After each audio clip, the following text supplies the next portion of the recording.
What is going on, comic fam? It's your boy, the Bearded Comic Bro, and I am joined by comic creator Phillip Kennedy Johnson. Welcome to the show.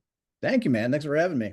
Man, I'm excited. If you aren't familiar with Phillip's work, like, what are you doing? Because you aren't reading comics, because you're working on Aliens, Last God.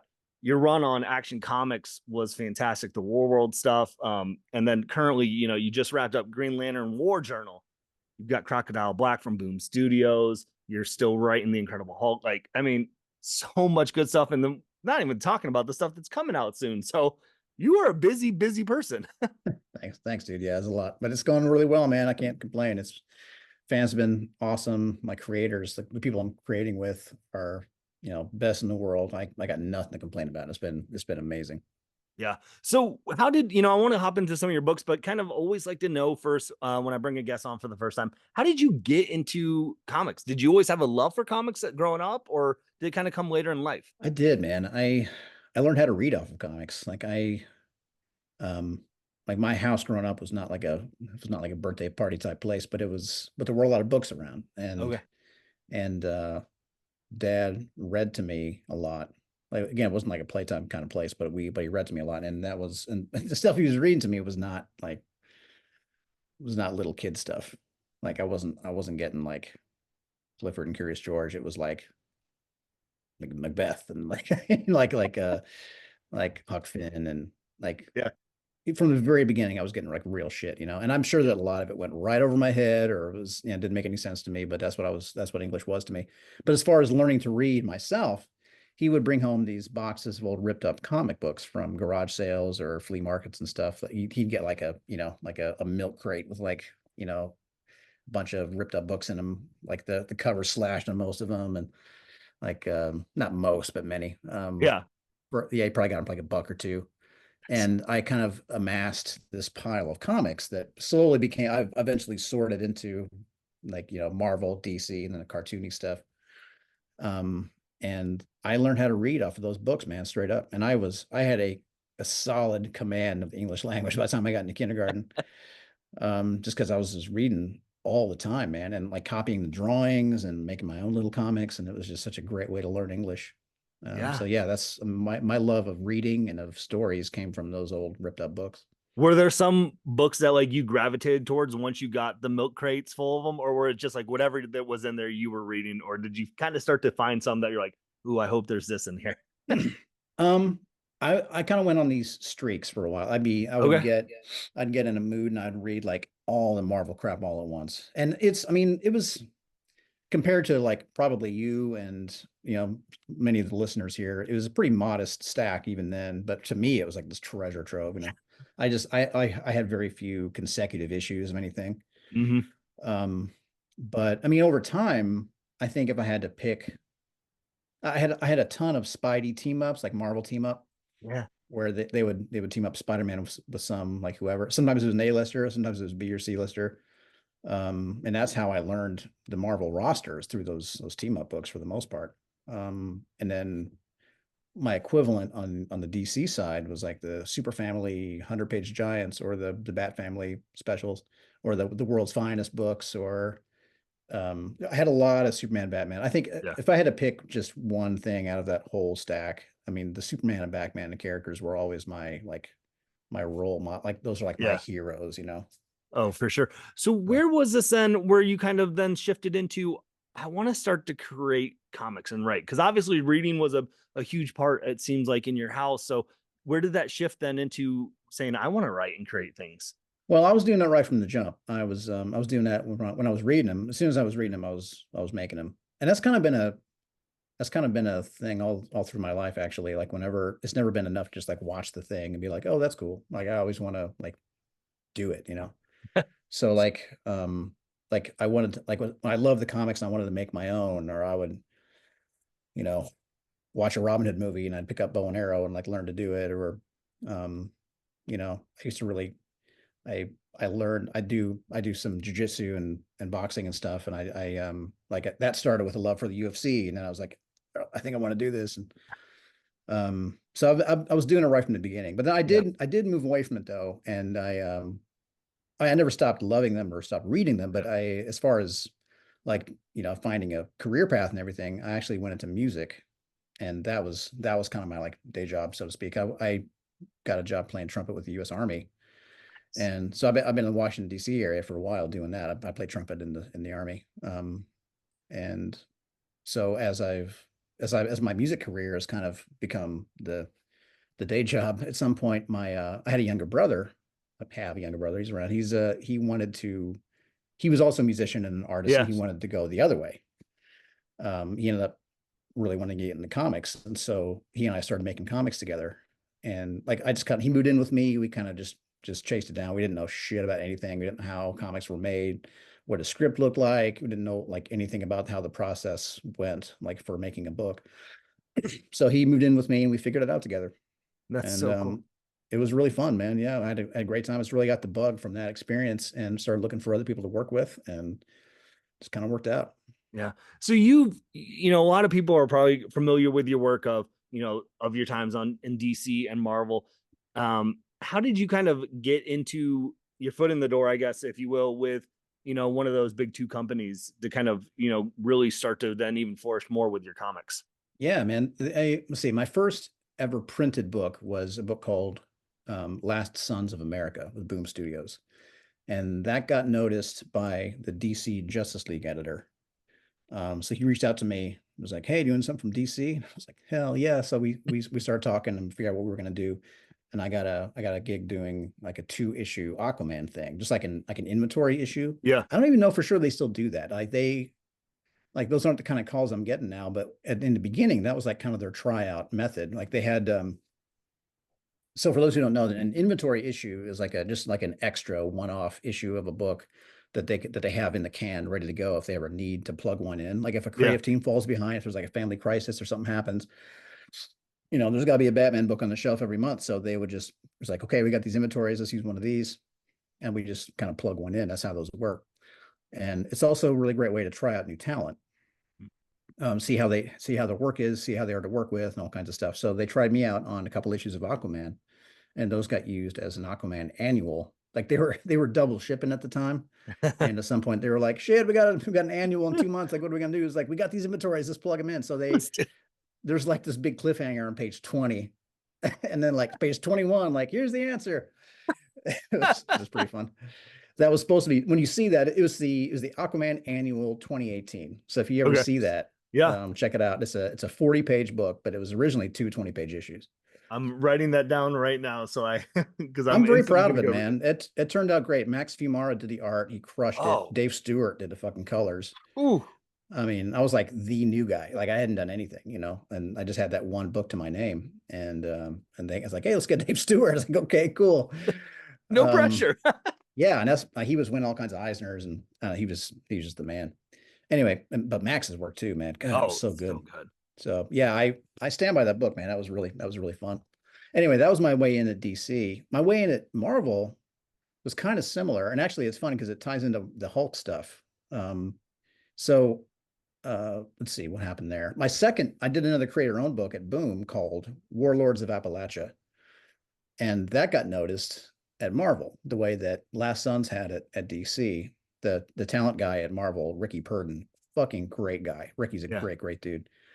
And I forget if he grew up in Kentucky originally, or if he had some kind of a tie-in with. I should know this. I'm embarrassed. Ricky would probably hear this. I feel bad, but he's kind of from Appalachia too. Yeah. And he noticed that book, and Jonas Scharf did the art, and I mean that was his first real book, and goddamn was it good. And now he's very sought after in Marvel. Now he's crushing it at Marvel.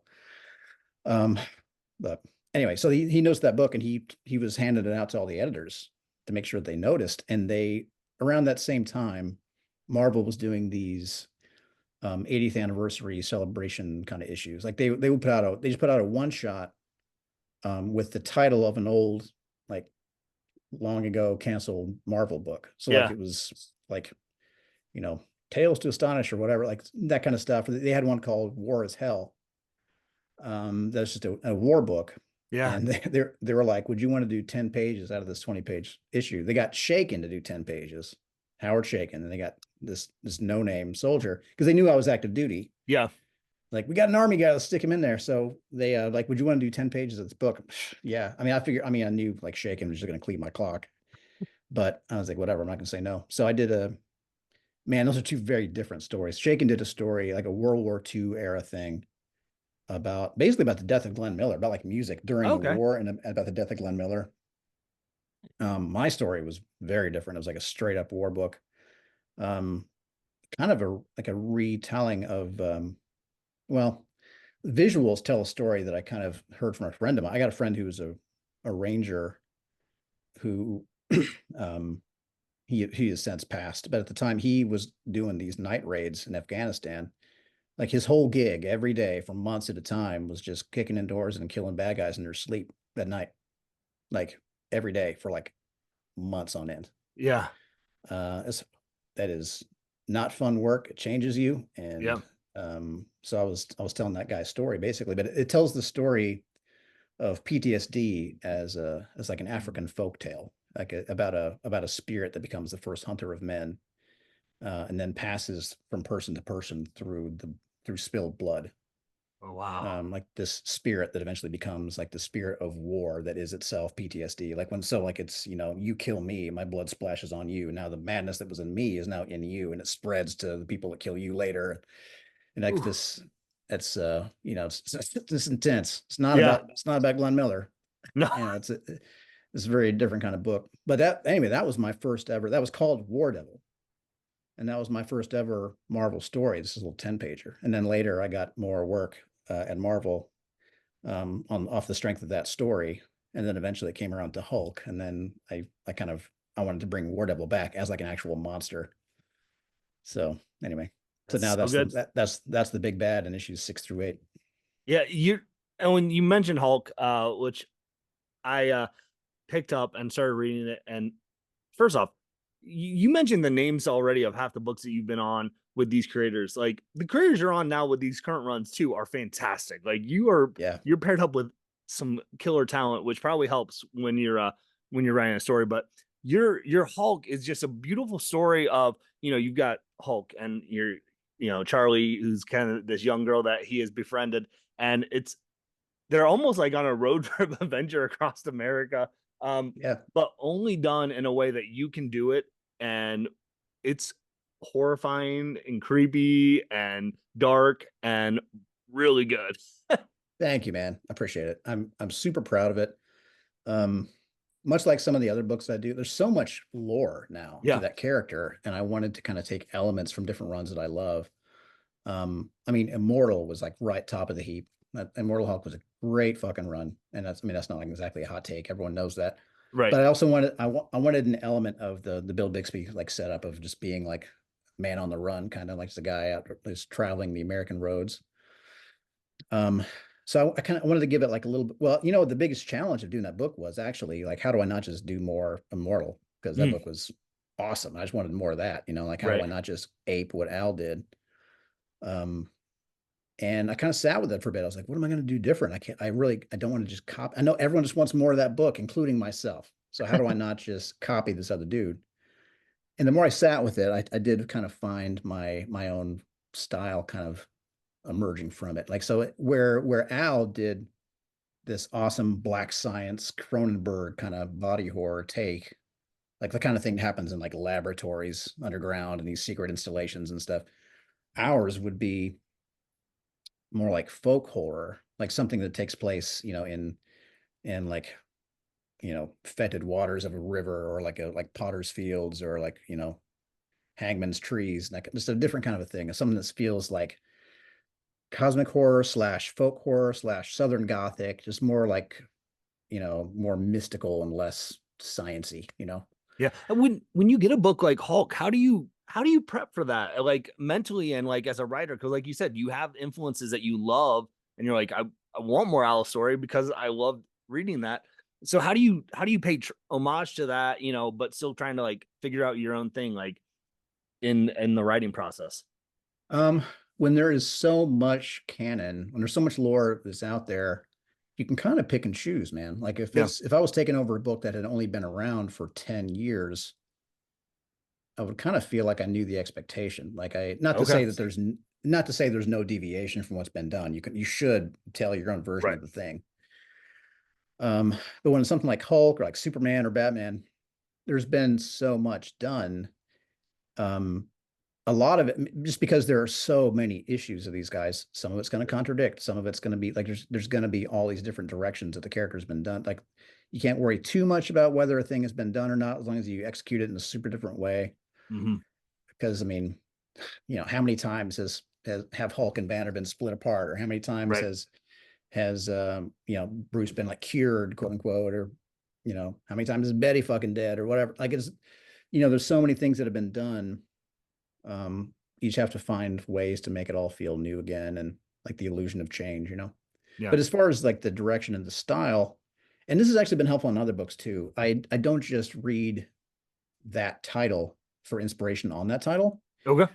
Does that make sense? So Yeah. like for Hulk, of course it's inspired by the great Hulk runs, but it was also inspired by Hellboy. It was also Okay. inspired by Hellblazer. It was also inspired by this great I don't think I have it here. I keep giving it away. Yeah, I give people copies of this, but I bought it like 5 times. Um, it's this great transit translation of Beowulf. To call it translation is not accurate. It's a graphic novel adaptation of Beowulf by Okay. Rubin and Garcia. Damn, is it good? Um, God, what else?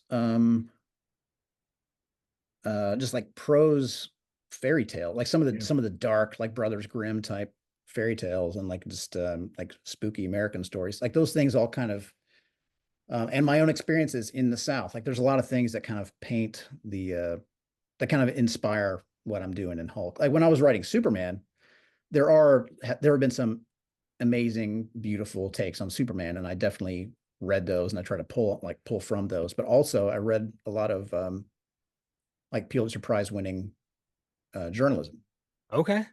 and Yeah. about socially conscious issues that Clark Kent would give a shit about. Oh, that's so Um, cool. and also like the speeches of FDR and MLK and Medgar Evers, and like, but the kind of people that when they speak, people listen, and like everyone kind of shuts up and listens. That's so So cool. I try to listen to like the great speeches, just to try to capture some of that gravitas when Superman talks. Yeah. So if Well, you only pull from stuff that's been done in with that character, then it kind of limits you, in my opinion. yeah, I love I've talked to a lot of writers, and that's the first time I've kind of heard of like using, I hear a lot of life stories, but using other influences of comics in storytelling to kind of help guide a new story that's something creative that like maybe, we've done it in this run of this character, but what if we put it in a world of Hulk and stuff like that? And I think it's a beautiful, cool story way to do it because like you can tell new stories and fresh stories like that, and you just don't get the same inspiration, I think. Yeah, no, agreed. Yeah, that's how I do it. That's So so cool. it's, and I also wanted, I tell you though, I mentioned those Marvel team up books. Yeah. Whenever I did have like a like two consecutive issues, man, it was amazing. Like I didn't have a lot of that. Usually it had to be like just one half of the story, or whenever I had a whole story that was one and done collected in that thing, that was a great moment. And I actually got to read the whole thing because it was all these like second, third hand books. Um, and I really wanted the Hulk run to be a series of just constant jumping on points. So some of the stories have been 3 issues, but I'm trying to keep them all real short. Yeah. Ideally 1 or 2, sometimes 3, so that people can jump in anywhere and know what's happening and not be like, who's this kid? What's happening? I didn't want to, because Charlie's new character, there is development happening, but it's all happening kind of slow. Like there's a few character beats happening at a time, Right. kind of carrying them forward emotionally. But as far as plot stuff, I wanted everyone to be able to just dive in anywhere and get it and not be lost. The way like you can't dive into a TV show like Breaking Bad or Alias or whatever in season 5 and be okay. You kind Yeah. of need No. to you kind of need to begin at the beginning, and that's great and all. But for this particular story, I just remembered how much I loved those one-offs, two-offs as a kid, and I wanted to give people that same experience on Hulk. Well, and it makes sense. Like, you could hop on to where, your Ghost Rider story that was in there, you could hop on to, you pick it up right at where they land in New Orleans and you'd be like, okay, I'm here. I'm understanding what's going on. in the soul cages and stuff like that. Like, so that is really, it is interesting. And they're short art. Like, it's not like a whole trade paperback of an arc. They're shorter ones. So, Yeah, um, yeah. a lot of jumping on points. One of the things I do like about, I've noticed a lot in your writing, whether it's Hulk and Charlie, Clark and, John Stewart and his mom, like you have a way of creating these relationships between these core characters a lot of times. You got a lot of parent son or parent daughter, relationships, and then or like a kind of looking for a father figure, like with the Charlie of because her deadbeat dad, like all that stuff. Um, so what about these relationships then? Is it for you as a writer, like crafting these stories? Because I think those are the crux of like where I'm like, I like all the other stuff, but I'm like, I'm invested in these relationships. You have to have character beats that people can relate to, that people, even if they can't relate to them directly in their own life, that they gets them invested. Like they want to Yeah. see what happens in this relationship between these two people, or between like the reason that Charlie was so important to bring into the book was because I wanted a character that has a different relationship with Banner than they do with Hulk. And that kind of gives us, it helps us explore because there's not that many times. I mean, sometimes there will be, you will see Hulk and Banner interacting together because of some things that happen in the story, but that's not going to happen often, obviously, because of the nature of what they are. Right. So there has to be another person around for them both to interact with, and someone else to kind of emotionally tug on both of them, or to be tugged around by the two of them. Um, I don't know. Charlie was just a great vehicle for the reader to view Hulk and Banner, but also to explore Hulk and Banner as characters. It gives them someone else to interact with, So that was really important.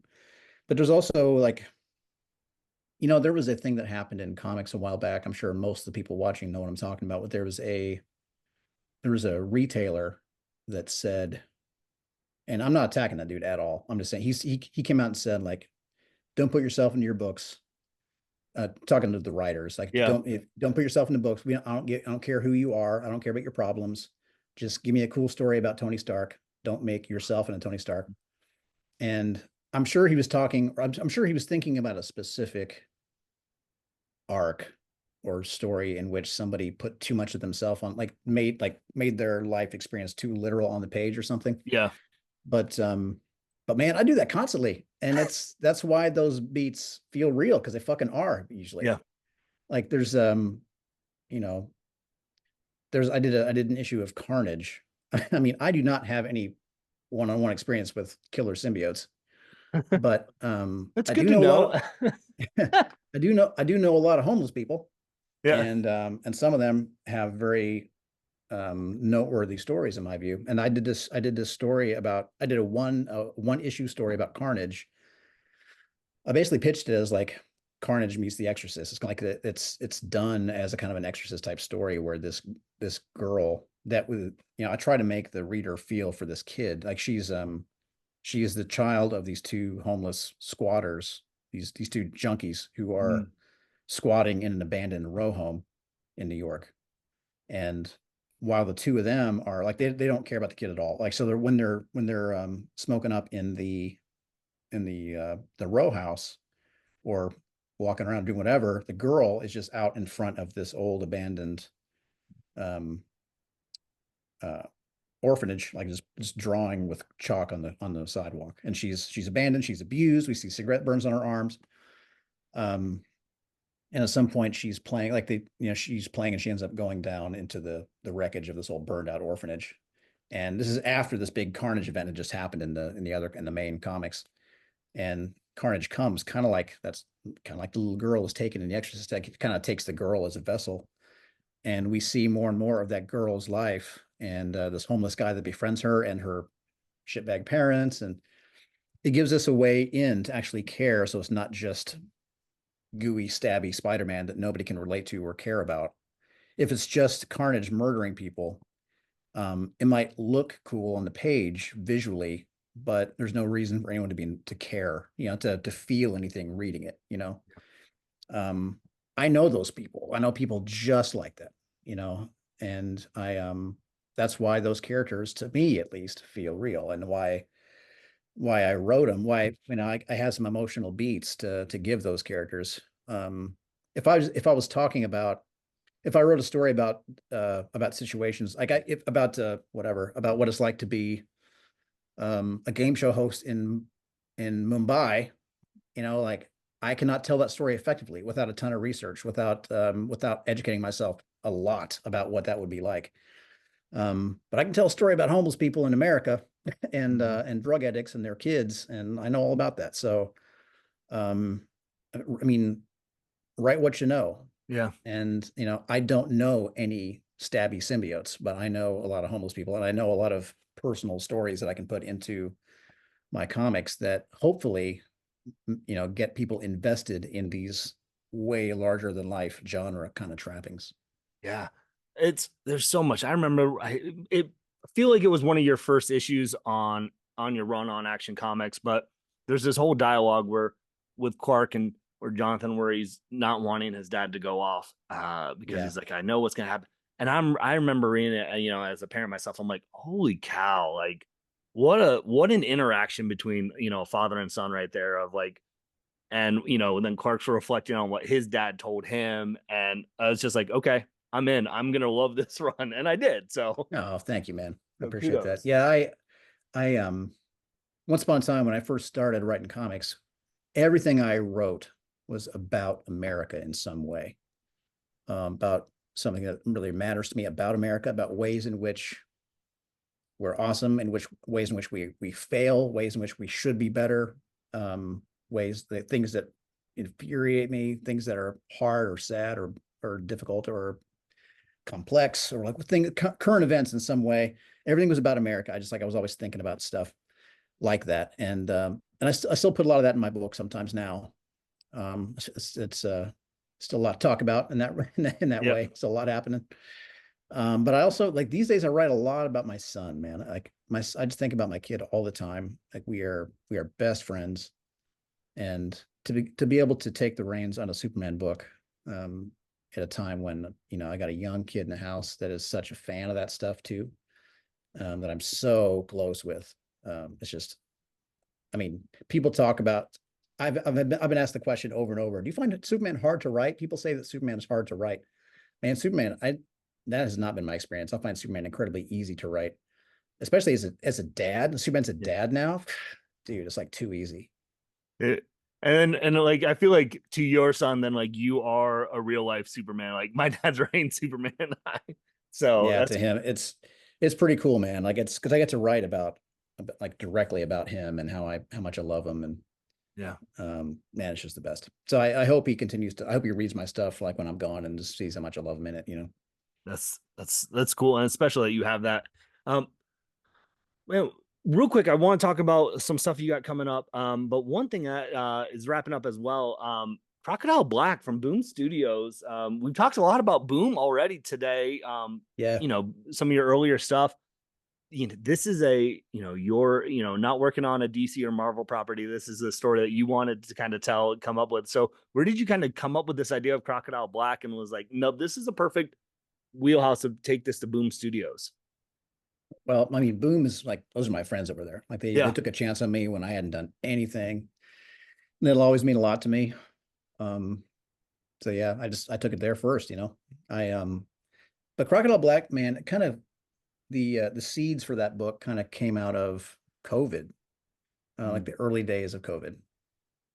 Because I remember when it was first happening, and everyone's kind of freaked out, figuring out how to deal with it. None of us had been in that experience before. It was all, we'd all politicized the issues of distancing and masks, and everything was a political debate, and everyone was all pissed at everyone else and didn't know when it was going to end or if it would end or how the world would be different on the other side of it. But the books on the shelf didn't look that different. Like, Mm. nope, everything felt like bullshit to me. Mm. Like you Yeah. look on the shelf and everyone's so crowded in the streets of New York. There's no distancing, there's no masks.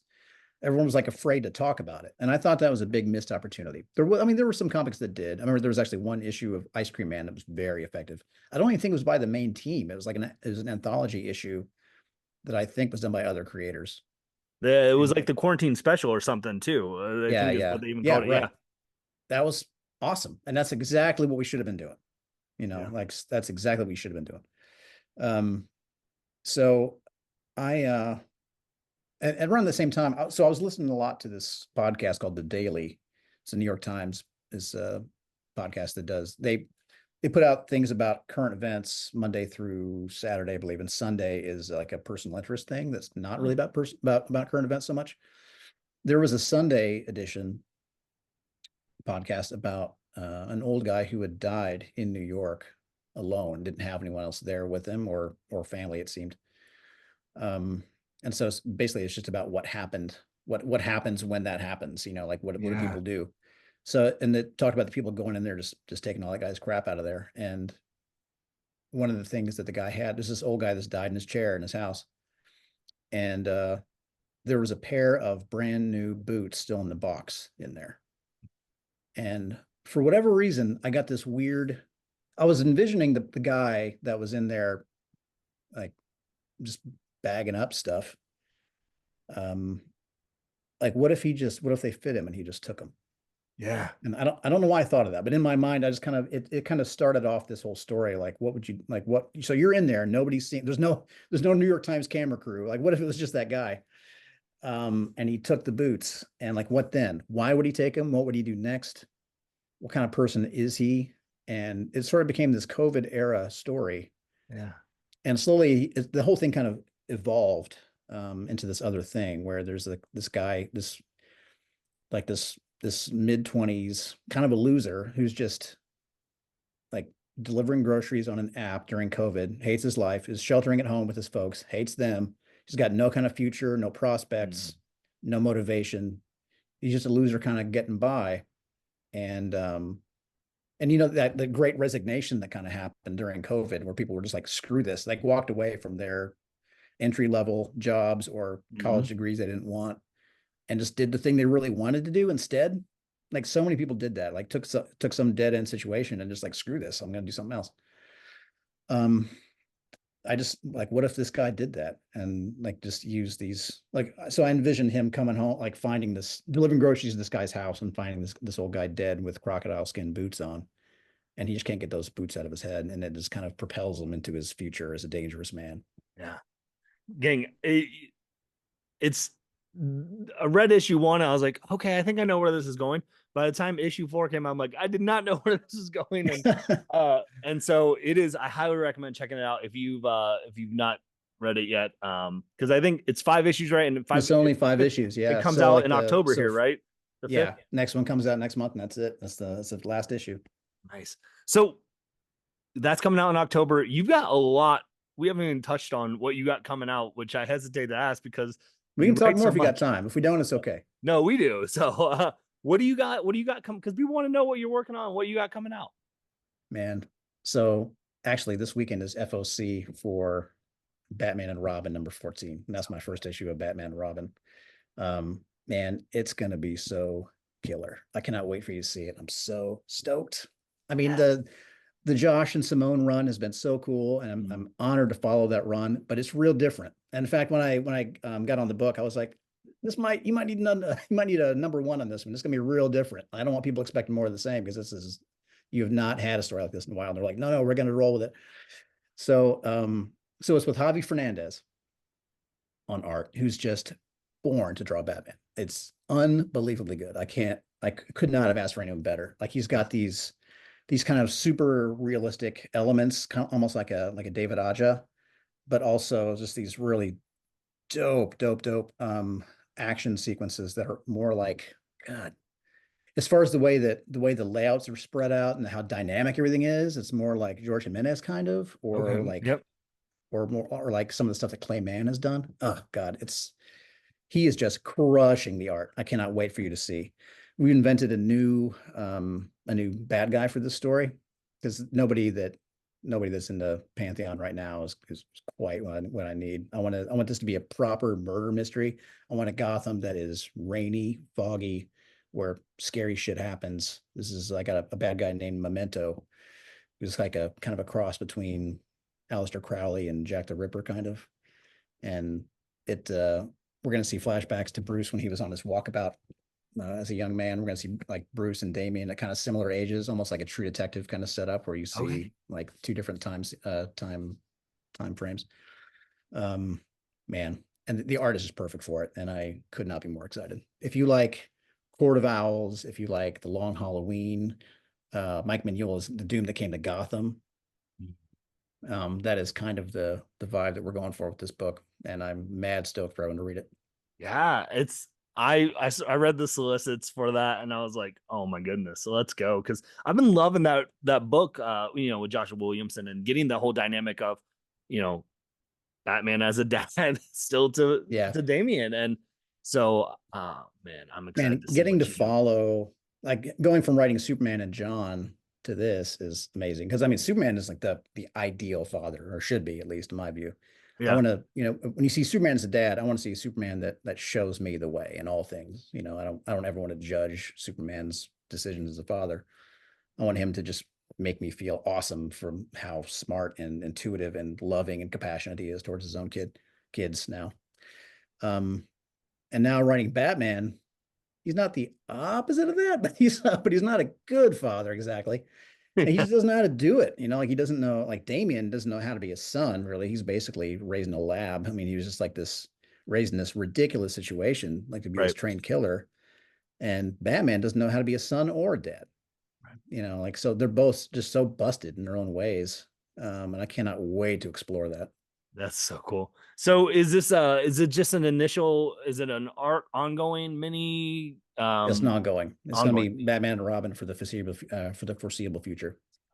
So excited for that. So Thanks, um man. God, me yeah, too. it comes out in October as well. And you got that, you got some more Green Lantern stuff that you got coming, like Yeah, I did doing a crossover with Jeremy and actually and Salvador LaRocca, who I had worked with on Alien, hmm is joining us on this double-sized Hal and John crossover. So that'll be cool. That's about to come out. Actually, I just had the last look at that story. That's about to go to the print. Let's see what else. Actually, I've got a first ever announcement for a new book that's about to drop. So let's you've go. been you have been very supportive of my Hulk run, which I deeply appreciate. So in that War Devil issue, or arc 6 through 8, we introduced Ghost Rider 44, this World War II era Ghost Rider who is like tied up in the essence of this old Harley. hmm And we're going to show Ghost Rider 44's origin in a miniseries called Hell Hunters. And that has just been announced. And it Oh, shows this World War II era Marvel team. And God, it shows how World War II, how Sal Romero became the Spirit of Vengeance back in 1944. And you're going to see the Soldier Supreme. You're going to see Nick Fury, Peggy Carter. I don't want to spoil the whole team, but it's like the ideal kick-ass, like Inglorious Bastards team did of, did you of the Marvel have universe. did you have this like when you were writing those 3 issues in your Hulk run? Like I got stories here to tell. You're like Yeah, that, like if I they knew that let me. whole I knew that whole origin when I was writing Sal back then Okay, too. So yeah, I can't. Oh my God, I'm so stoked. I got this Nazi hang up. I got a problem with Nazis. I mean, everybody should, right. but I mean, Nazis are like nature's perfect villain, right? Like everyone hates Nazis. It's Yeah, better than like killer robots or zombies or anything. it's So I just have this Nazi issue, especially in this current time in American history. So I really wanted to do a Nazi kill book. And I've been kind of soft pitching it for a while. Finally, they're like, "Wow, those Ghost Rider issues did really well." Of Hulk, like, would you want to do that book still? I'm like, hell yeah, that's what this whole thing was for.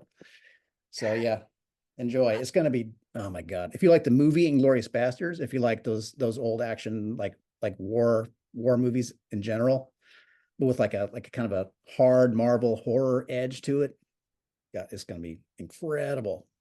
um I'm stoked. You already sold me, and then you're like, do you like the movie Inglorious Bastards?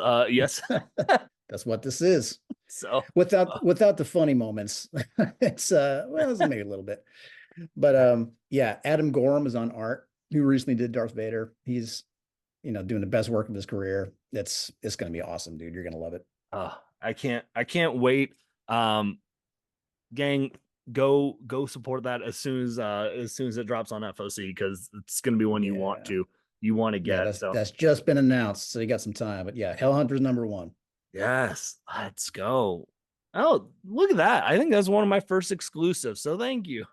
No, dude, my pleasure. You deserve it. Thanks for Yeah. being so supportive. Thanks for taking the time to get me on here too. I know Yeah. I'm making me hard to get a hold of, so thanks for your patience. Hey, it happens. We all got busy schedules. And like I said, we didn't even crack half of your books, even a fraction of them. So but no, we'll have to I'll have to once Hell Hunters comes out, I'll have to connect with you again sometime and we can do For some sure. deep dive into that. So well, I want to respect your time. I know you're busy as well. So where can people follow along with you when these announcements and stuff come out so they know what's up? Let's see. I'm on, let's see, Facebook under my full name. I'm on Twitter, all the Twitter descendants, at Philip K. Johnson. That's Philip, two L's. I'm on Instagram under the same, I believe. And I have a website, philipkennedyjohnson.com. And I try to keep that pretty up to date. So check me out. Nice. Gang, if any of these books that we talked about sound like something you want to check out, go pick them up. Go to your LCS, put them on your poll list. You're gonna want to. They're so good. Go follow along with Phillip what he's doing online, and all the links will be in the description of this video, or if you're listening via podcast, in the description there as well. But thank you again, Phillip, just so much for taking some time to talk about comics with me. Dude, of course, man. Thanks for having Yep. me on. Absolutely. That being said, gang, hopefully you can find some time to curl up, grab a book, and nerd out. Peace.